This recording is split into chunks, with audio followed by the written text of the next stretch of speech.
Hello friends, good morning. Welcome back to education Mantra. स्वागत है आप सभी का एजुकेशन मंत्रा में। देखिए, 69,000 शिक्षक भर्ती से संबंधित 20 मई की जो भी लेटेस्ट अपडेट है वो आपको सभी की सभी इस वीडियो सेशन के माध्यम से मिलने वाली हैं। सबसे पहले तो हम बात करेंगे कि अब तक सिर्फ 947 आवेदन ही हो सके और हाई कोर्ट की लखनऊ खंडपीठ में कई याचिकाओं की आज सुनवाई होने वाली है उत्तर कुंजी विवाद पर। और इसके बाद ईडब्ल्यूएस रिजर्वेशन की 69,000 शिक्षक भर्ती के अंतर्गत मांग उठी है और मोबाइल नंबर संशोधन का अभी तक कोई हल नहीं निकल पाया है। तो इस प्रकार की सारी अपडेट्स को हम यहाँ पर शेयर करने वाले हैं। सबसे पहले वीडियो को लाइक एंड शेयर कर दें और चैनल पर नए हैं तो सब्सक्राइब करके बेल आइकन को भी प्रेस कर दें, जिससे कि लेटेस्ट वीडियोस की नोटिफिकेशन आप सभी को मिलती रहे। तो चलिए वीडियो को यहीं पर स्टार्ट करते हैं। सबसे पहले लेते हैं कि अब तक सिर्फ 947 आवेदन ही हो सके हैं। देखिए, सॉफ्टवेयर की समस्या के चलते बार बार एरर का मैसेज आ रहा है, इस वजह से सिर्फ 947 आवेदन ही हो सके हैं। और इसका एक वाकई कारण ये भी है कि साइबर कैफे बंद हैं। ये भी एक समस्या आड़े हाथों अभ्यर्थियों के पास आ रही है। बहुत सारे अभ्यर्थियों के जो रजिस्टर्ड मोबाइल नंबर हैं वो भी बंद हैं, जिनकी वजह से वो भी आवेदन नहीं कर पा रहे हैं। तो ये सारी की सारी समस्याएं हैं और कल 200 से अधिक शिकायतें दर्ज हुई हैं सचिव पर बेसिक शिक्षा परिषद कार्यालय में। उन पर भी चर्चा करने वाले हैं। सबसे पहले तो साक्ष्य के तौर पर दिखा दें। देखिए, आज की अपडेट है 69,000 सहायक अध्यापक भर्ती में सफल 1,46,000 अभ्यर्थियों को 3 से 6 जून के बीच होने वाली शिक्षक भर्ती काउंसलिंग में शामिल होने के लिए चल रहे ऑनलाइन आवेदन की गति बहुत धीमी है। 18 मई से शुरू हुए आवेदन के 2 दिन बीत जाने के बाद भी 19 मई की शाम 7 बजे तक मात्र 947 आवेदन आए हैं। पहले दिन 236 और दूसरे दिन 711 आवेदन आए।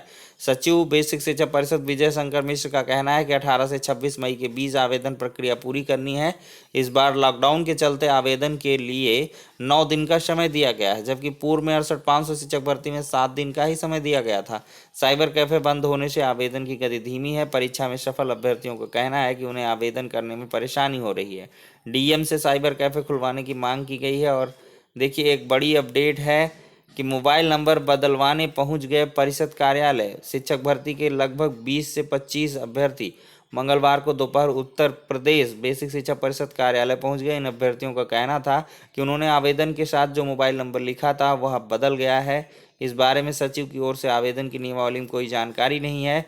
इस संबंध में वह सचिव से मिलना चाह रहे थे। अभ्यर्थियों की संख्या अधिक होने और सोशल डिस्टेंसिंग के नियमों का पालन करने के नहीं चलते सचिव बेसिक शिक्षा परिषद ने इन अभ्यर्थियों से मिलने से मना कर दिया। इन अभ्यर्थियों को रोकने के लिए पुलिस बुलानी पड़ी। तो कुल मिलाकर आप देख सकते हैं दोस्तों, सिर्फ 947 आवेदन हुए हैं। कल हमने एक ट्रिक भी बताई थी कि रात्रि में अगर आप ट्राई करें 3 से 4 बजे के बीच, तो क्या किसी ने ट्राई किया? कमेंट बॉक्स के माध्यम से बताएं उनका आवेदन वगैरह खुला, क्या उन्होंने फाइनली प्रिंट किया, उस पर भी आप लोग जानकारी अवश्य दें। और देखिए, जो सबसे बड़ी खबर है उत्तर कुंजी विवाद पर कई याचिकाओं की सुनवाई आज है। पहले दिखा देते हैं।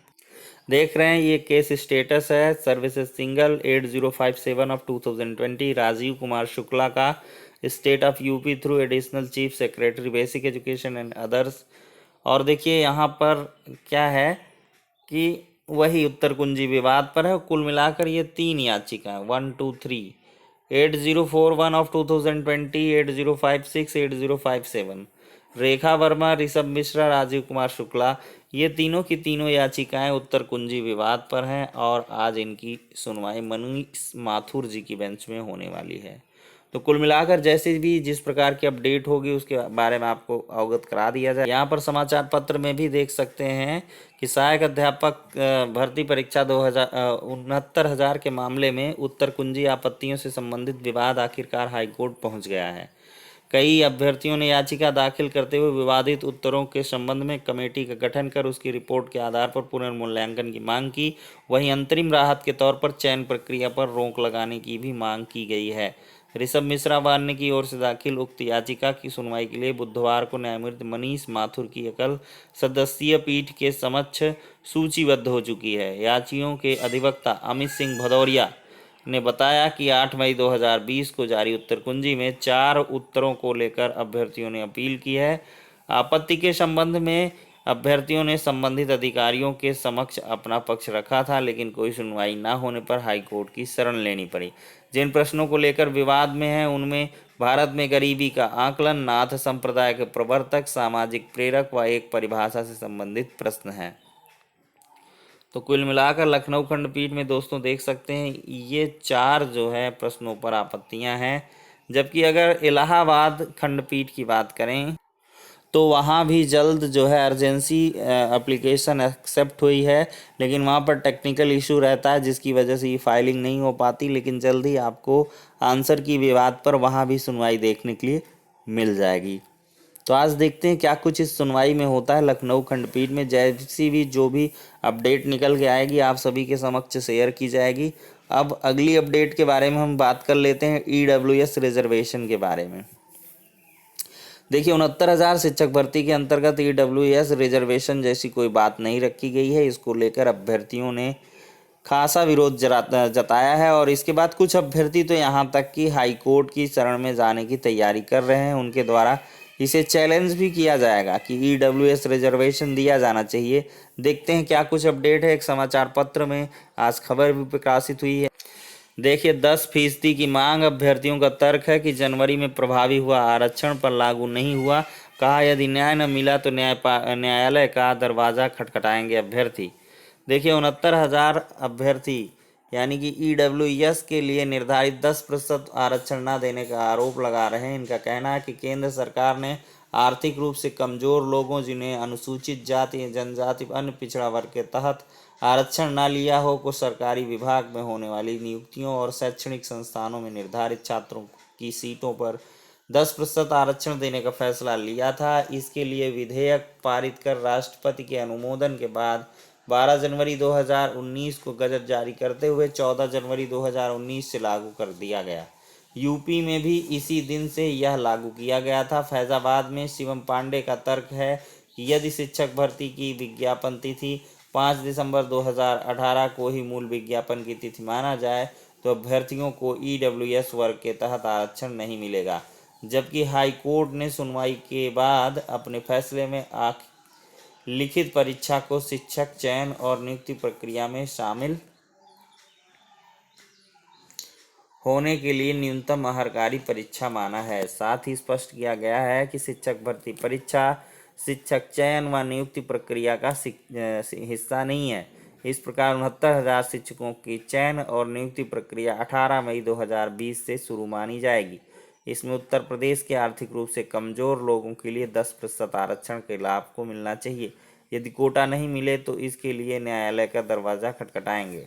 गोंडा के दुर्गेश प्रताप सिंह का कहना है कि 10% आरक्षण अब मौलिक अधिकारों की श्रेणी में आता है और राज्य सरकार ने 14 जनवरी 2019 से ही राज्य के अधीन सभी सरकारी विभागों की नियुक्तियां व शैक्षणिक संस्थानों में इसे लागू कर दिया है, जिससे गरीब लोगों को भी राज्य की सेवाओं में पर्याप्त प्रतिनिधित्व मिल सके। तो कुल मिलाकर EWS की भी मांग तेज हो गई है। वहीं एक अन्य अपडेट की बात करें तो सॉफ्टवेयर बदले बिना समय से नहीं हो सकेंगे आवेदन। राज्य ब्यूरो प्रयागराज की रिपोर्ट है कि 69,000 शिक्षक भर्ती के लिए 24 घंटे में जिस तरह से ऑनलाइन आवेदन हुए उससे सभी के जिले विकल्प तय समय में नहीं भरे जा सकते हैं। तकनीक के जानकार कहते हैं कि ऑनलाइन आवेदन का सॉफ्टवेयर इस तरह का है कि साइबर कैफ़े से आसानी से आवेदन हो सकते हैं। इसे मोबाइल या फिर लैपटॉप से करने में दिक्कत आ रही है, इसलिए आवेदनों की धीमी रफ्तार है। ज़रूरी है कि सॉफ्टवेयर में बदलाव किया जाए ताकि वह मोबाइल से भी आसानी से संचालित हो सके। इस समय लॉकडाउन में अधिकांश अभ्यर्थी शहर से दूर गांव से भी आवेदन कर रहे हैं। वहां मोबाइल नेटवर्क और अन्य दिक्कतें भी आ रही हैं। अभी साइबर कैफ़े नहीं खुले हैं। यह ज़रूरी है कि उनके खुलने से अभ्यर्थियों की संख्या बढ़ सकती है। इसी तरह से अभ्यर्थियों के मोबाइल नंबर बदलने की सहूलियत भी ऑनलाइन देनी होगी, तभी शारीरिक दूरी का पालन हो सकता है। पिछले वर्ष बेसिक शिक्षा परिषद मुख्यालय पर ऑफलाइन आवेदन लेकर मोबाइल नंबर बदले गए थे। इस बार अभ्यर्थियों की संख्या अधिक होने से ऑफलाइन मोबाइल नंबर बदलना काफ़ी मुश्किल लग रहा है। इसमें सबसे बड़ी बाधा यह है कि हर अभ्यर्थी प्रयागराज तक आखिर कैसे आएगा। अफसरों ने सुझाव दिया है कि मोबाइल नंबर संशोधन ऑनलाइन कराने की व्यवस्था की जाए, तभी समस्या खत्म होगी, वरना करीब 1.5 लाख अभ्यर्थियों के आवेदन जल्द पूरे नहीं हो सकेंगे। तो ये दोस्तों सारी की सारी अपडेट्स हैं जो आज के समाचार पत्रों में प्रकाशित हैं।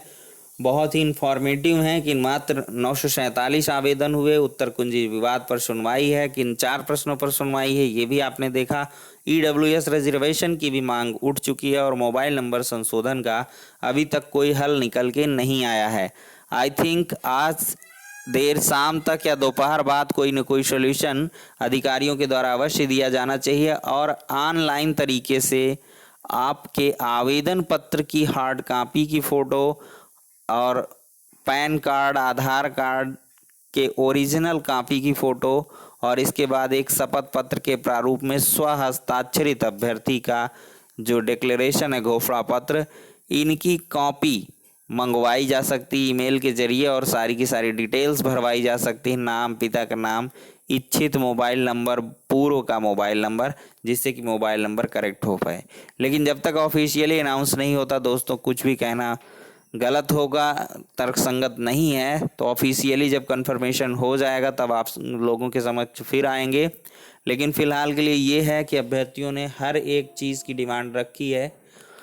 एक खबर ये निकल के आ रही है, जिनके आवेदन पत्र खुल रहे हैं खोल के देख लें, क्या आईडी प्रूफ का विकल्प बदल गया है, उसमें और सारे विकल्पों को ला दिया गया है, वोटर आईडी कार्ड, आधार, पैन, ये सब देख सकते हैं वो विकल्प खुल चुके हैं क्या।